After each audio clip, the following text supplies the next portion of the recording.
అందరికీ నమస్కారం.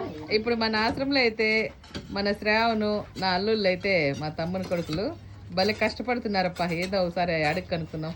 అలాగే ఇక్కడగానే ఉన్నారు. మళ్ళీ మా తమ్ముడు అలుగుతాడు. ఉండు శంకర చూడ ఏదో అది గుద్దులు తీసుకొని తొగిందే. శంకర ఏది నన్ను భలే కష్టపడుతున్నారు. జువాలు గ్యాడ్ చేస్తున్నారా? Okay okay. శ్రావణ్ ఇవన్నీ ఎప్పుడు నేర్చుకున్నావురా? నాకు తెలియకుండా మననే నేర్చుకున్నావా? ఆశ్రమంలోకి వచ్చి ప్రతి పని నేర్చుకున్నావు శ్రావణ్. నువ్వు బంగారు బిడ్డరా నువ్వు. ఇదైతే ఎందుకు చెప్పు? గాటి రెడీ చేస్తాను అంటే ఆవులకి గడ్డి. ఆవులు రోజు మనం 20,000 పెట్టి మనం గడ్డి కొన్నాం. గడ్డి అంతా అప్పుడే చాలా వేస్ట్ అయిపోతుంది. అంటే అర్థం తింటే అర్థం వేస్ట్ అయిపోతుంది అని చెప్పి ఇదైతే గాడి రెడీ చేస్తున్నాం. అంటే ఇక్కడ రెడీ చేసి ఇట్లా నల్ల పండ్లు ఆ పక్క ఈ పక్క నాటేసి మధ్యలో గడ్డి వేస్తే వేస్ట్ కాదని చెప్పి ఈ పని అయితే చేస్తాం. మంచి సలహా చేసినావప్ప, బాగుంది ఐడియా.